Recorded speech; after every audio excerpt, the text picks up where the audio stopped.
अस्सलाम वालेकुम स्टूडेंट्स, कैसे हैं आप? माय डियर, आज हम 10th क्लास की बायोलॉजी को स्टडी कर रहे हैं। तो हमारा पहला लेक्चर है जी। माय डियर स्टूडेंट्स, ज़रा गौर कीजिएगा इसमें। मैं आपको ज़रा ब्रीफ करता हूँ। Gases exchange.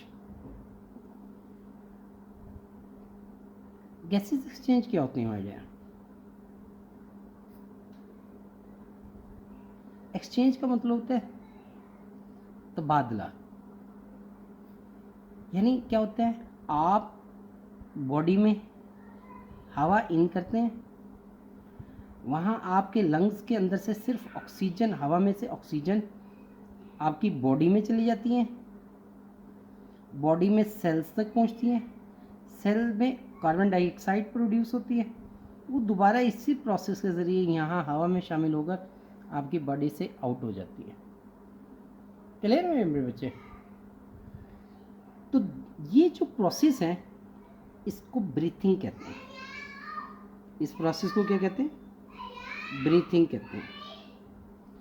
In grade 9th we have studied the how cells generate ATP. हमने 9th में ये पढ़ा है मेरे बेटे कि सेल्स क्या होते हैं। हर सेल, हमारी बॉडी का तमाम सेल्स ज़रूरत के मुताबिक अपनी एनर्जी पैदा करते हैं, उसको हम एटीपी कहते हैं। ठीक है ना, एडिनोसाइन ट्राइफॉस्फेट। और ये बनती कहाँ से है? फूड से। ये एनर्जी कहाँ से हासिल होती है? फूड से। किस तरह? फूड के ज़रिए हम जब खाते हैं ये मॉलिक्यूलर फॉर्म में हमारी बॉडी का हिस्सा बन जाते हैं, ब्लड में आ जाते हैं, ब्लड से ये सेल्स में इन होते हैं और सेल्स फिर में जाकर ये मॉलिक्यूल टूटते हैं। तो इनकी जो बॉन्ड एनर्जी होती है, यानी आपको पता है ना, जैसे हाइड्रोजन दो मिलकर ऑक्सीजन के साथ वाटर बनाते हैं, तो ये बॉन्ड एनर्जी है जिसकी वजह से ये मिले हुए हैं। तो ये बॉन्ड्स टूटते हैं। इस तरह हमारे पास ऑर्गेनिक मॉलिक्यूल्स होते हैं हमारी बॉडी में। फूड सारी की सारी ऑर्गेनिक है मेरे बेटे। उसके मॉलिक्यूल्स जब टूटते हैं तो उसमें बहुत ज़्यादा मॉलिक्यूल होते हैं, कार्बन, हाइड्रोजन प्लस और एट्सेट्रा। जैसे शुगर है C11H22O11। अब इसमें देखिएगा कितने ज़्यादा मॉलिक्यूल्स बॉन्ड्स होंगे। तो ये टूटेंगे, इसने तब्दील होना है किसमें? कार्बन डाइऑक्साइड प्लस हीट में, प्लस वाटर। तो ये चीज़ें इससे प्रोड्यूस होंगी। हीट हमारी किस फॉर्म में होगी? एटीपी की फॉर्म में होगी। एनर्जी हमारी किस शक्ल में होगी? एटीपी में। एटीपी वो मॉलिक्यूल है एनर्जी का जिसको हम अपनी मर्जी से इस्तेमाल कर सकते हैं। क्लियर? तो एक बॉन्ड से दूसरे बॉन्ड की शक्ल में हम एनर्जी को सेव कर लेते हैं। और ये होता कैसे, ये टूटते कैसे हैं, इनको कैसे तोड़ा जाता है? किसको? फूड एनर्जी के फूड पार्टिकल्स को, फूड के पार्टिकल नहीं कहेंगे हम, मॉलिक्यूल कहेंगे, मॉलिक्यूल्स को। तो मेरे with the help of oxygen, O2 की मदद से। आपको याद रखिएगा, दुनिया में कभी भी आप ऑर्गेनिक मॉलिक्यूल, क्या ऑर्गेनिक मॉलिक्यूल को जलाते हैं, ठीक है, बर्न करते हैं, तो बर्निंग में O2 की ज़रूरत ज़रूर होती है। विदाउट ऑक्सीजन कोई भी चीज़ नहीं जलती, आपको पता है ना। और हमेशा ये ऑर्गेनिक मॉलिक्यूल जब भी बर्न होगा ये वाटर और कार्बन डाइऑक्साइड में चेंज होगा, वाटर और कार्बन डाइऑक्साइड में चेंज होगा। क्लियर मेरे बेटे? हमेशा कोई भी ऑर्गेनिक मॉलिक्यूल चाहे किसी भी शक्ल का है, तो हम क्या कहते हैं? गोश्त खाते हैं, सारे का सारा ऑर्गेनिक है। हम क्या कहते हैं? पौधे खाते हैं, सारे के सारे। दालें खाते हैं, वो सारी की सारी ऑर्गेनिक है। तो ऑर्गेनिक मॉलिक्यूल्स मुख्तलिफ शक्ल में हमारे में, उनके बॉन्ड्स को तोड़ा जाता है, एटीपी जनरेट की जाती है, एटीपी बनाई जाती है। एक ख़ास शक्ल है एनर्जी मॉलिक्यूल की। और किसकी मदद से? ऑक्सीजन की मदद से। ऑक्सीजन कहाँ से आएगी? ये प्रोसेस के ज़रिए आपकी बॉडी में ऑक्सीजन इन होगी। क्लियर है मेरे बच्चे? तो सेलुलर रेस्पिरेशन, अब लफ्ज़ आया सेलुलर। सेलुलर रेस्पिरेशन क्या होती है? अब मैंने कहा था ये समल को हवा का आना, बॉडी में चला जाना, वहाँ कार्बन डाइऑक्साइड का पैदा होना, पैदा हुई कार्बन को लेकर निकल जाना, इस समल को ब्रीथिंग कहते हैं। क्या कहते हैं? अब रेस्पिरेशन क्या होती है? मेरे बेटे respiration breathing plus production of energy होती है, यानी ये सारा काम इस सेल के अंदर डाल दिया जाए और हवा का आना भी शामिल हो और फिर कार्बन डाइऑक्साइड पैदा हो और पैदा हुई कार्बन को फिर निकालें, तो breathing plus production of energy क्या कहलाती है? रेस्पायरेशन कहलाती है। अब ये अमल जब सिर्फ सेल के लेवल पे होता है कि किस तरह कार्बन डाइऑक्साइड इन हुई, अंदर क्या हुआ और ऑक्सीजन इन हुई O2 और कार्बन डाइऑक्साइड प्रोड्यूस हुई, तो ये सेल के अंदर जब होगी तो ये सेलुलर रेस्पिरेशन कहलाएगी कि इन ऑफ क्या इनटेक ऑफ O2, ठीक है ना, एक्सेल ऑफ CO2। क्लियर है मेरे बेटे? ये नहीं सही, और इसका सेल से निकल जाना, इस दौरान एनर्जी का पैदा होना इज कॉल्ड सेलुलर रेस्पिरेशन। तो cellular respiration is the process in which CH bond of the food, मैंने आपको कहा था ऑर्गेनिक के बॉन्ड्स के टूटते हैं ऑक्सीडेशन की मदद से। किसकी मदद से? ऑक्सीजन की मदद से। ऑक्सीडेशन प्रोसेस होता है, हम पढ़ेंगे केमिस्ट्री में, एडिशन ऑफ ऑक्सीजन, ये एक ऑक्सीडेशन की डेफिनेशन है। बाकी दो डेफिनेशंस भी हैं, वो भी हम इंशाल्लाह स्टडी करेंगे, फिलहाल इतना याद रखिएगा। तो जहाँ ऑक्सीडेशन होती है वहाँ रिडक्शन ज़रूर होती है, एक चीज़ ऑक्सीडाइज हो रही होती है तो दूसरी रिड्यूस हो रही होती है, ये याद रखिएगा, ठीक है ना। जहाँ ऑक्सीडेशन होगी, इसलिए इसको टोटल को हम ऑक्सीडेशन रिडक्शन रिएक्शन कहते हैं। एंड एनर्जी इज ट्रांसफॉर्म्ड, अब मैंने कहा था एनर्जी किस फॉर्म में, एक मॉलिक्यूल से दूसरे मॉलिक्यूल की शक्ल में हमने चेंज कर दी।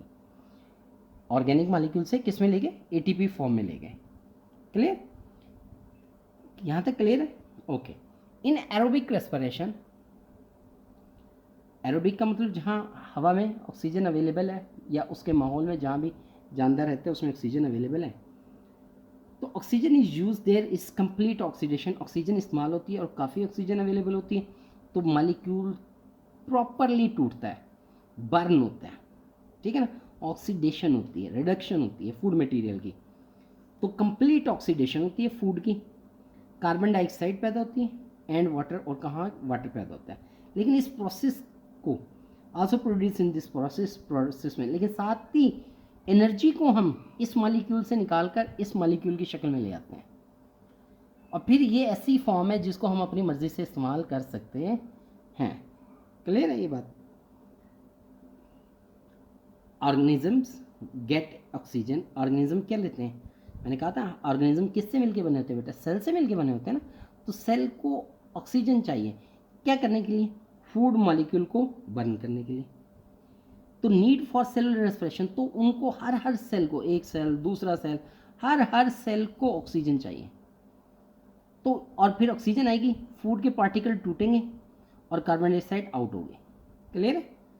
तो इस अमल को क्या हो गया? ब्रीथिंग हुई, यानी सेल की ब्रीथिंग, सेलुलर लेवल पे ब्रीथिंग हो रही है, लेकिन ब्रीथिंग का हम अमल ऑर्गेनिज्म लेवल पे, कि जब लफ्ज़ आता है तो ऑर्गेनिज्म लेवल पे होता है। सेल लेवल पे अब ऑक्सीजन इन हुई, कार्बन डाइऑक्साइड आउट हुई, लेकिन इस दौरान क्या होगी? प्रोडक्शन ऑफ एनर्जी होगी, यानी सेल की ब्रीथिंग होगी, दूसरे लफ्ज़ों में। क्लियर है मेरे बेटे? ये मैं आपके लेवल के हिसाब से समझा रहा हूँ, ठीक है मेरे बच्चे, ताकि आपको अंडरस्टैंड फ्रॉम देयर एनवायरनमेंट, तो वो सेलुलर रेस्पिरेशन होगी, सही है, ऑर्गेनिज्म, और उसके लिए उसे ऑक्सीजन चाहिए, तो वो कहाँ से लेगा? एनवायरनमेंट से लेगा, and provide it to their cell, और वो एनवायरनमेंट से लेकर, देखें हमारी बॉडी में तो ब्लड होता है, जानदारों में, मुख्तलिफ जानदारों में मुख्तलिफ तरीक़ेकार होता है, तो ब्लड के पास गई, ब्लड से सेल्स में चली गई। The carbon dioxide produce during the cellular respiration, और इस दौरान जो कार्बन डाइऑक्साइड हर सेल में सेलुलर रेस्पिरेशन के दौरान प्रोड्यूस होती है। सेलुलर रेस्पिरेशन क्या है? मैंने कहा था टेक ऑफ ऑक्सीजन, ठीक है ना, प्रोडक्शन ऑफ कार्बन डाइऑक्साइड, ठीक है ना, इस दौरान उससे एनर्जी का पैदा होना, प्रोडक्शन ऑफ एनर्जी। क्लियर है? The carbon dioxide produce during cellular respiration, cellular respiration में कार्बन डाइऑक्साइड पैदा होती है, इस टेकन आउट, उसे निकाल दिया जाता है, कहाँ से? सेल से, and ultimate from the body, और जब सेल से निकल जाती है तो बाहर आती है, बाहर क्या है?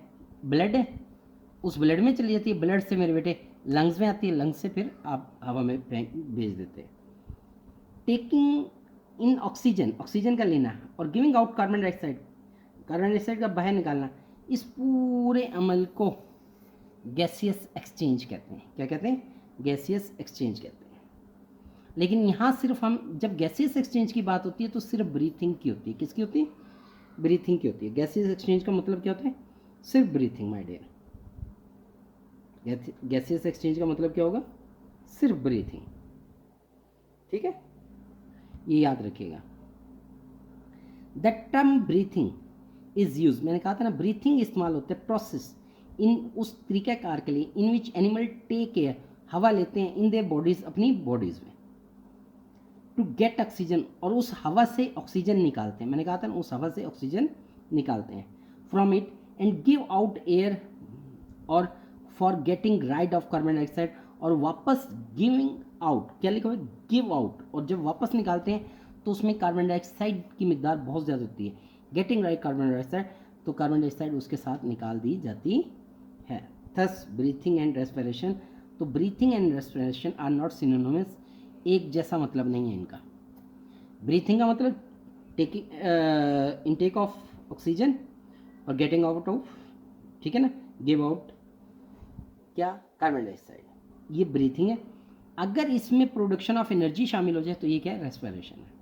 तो respire involves the mechanical, respire में क्या है? ब्रीथिंग भी शामिल है। ब्रीथिंग में जाहिर बात है मैकेनिकल प्रोसीजर शामिल है ना, आपका चेस्ट एक्सपेंड होती है, सांस इन होता है, ठीक है मेरे बेटे, एंड द बायोलॉजी, और फिर उसके अंदर बायोलॉजिकल रिएक्शन होते हैं। क्या लिखा है? बायोकेमिकल प्रोसेस, जिसमें क्या होता है? ऑर्गेनिक मॉलिक्यूल टूटकर कार्बन डाइऑक्साइड और वाटर प्रोड्यूस करते हैं। Where breathing is only mechanical, मैंने कहा था रेस्पिरेशन में दोनों चीज़ें शामिल हैं, और ब्रीथिंग सिर्फ मैकेनिकल प्रोसेस है जिसमें एक्सचेंज ऑफ गैसेज है। तो एक्सचेंज ऑफ गैसेज का मतलब ब्रीथिंग, और अगर उसमें सेल के अंदर तक हवा जाए, वहाँ एनर्जी पैदा हो और वापस आए, तो उस एनर्जी का पैदा होना प्लस ब्रीथिंग दोनों को इकट्ठा कर लें तो वो क्या कहलाता है? रेस्पिरेशन कहलाता है। मैं उम्मीद करता हूँ इंशाल्लाह आपको ये क्लियर हो गया होगा। अगर कोई इशू है आप क्वेश्चन पुट कर सकते हैं, मेरा कॉन्टैक्ट नंबर भी दिया हुआ है, ठीक है, वीडियो में। आप इसको शेयर करें, लाइक करें और बार बार सुनें। कोई इशू है आप मेरे व्हाट्सएप नंबर पे अपना क्वेश्चन पुट कर सकते हैं। मैं आपको इंशाल्लाह कोशिश करूँगा आंसर दूँगा। अस्सलाम वालेकुम।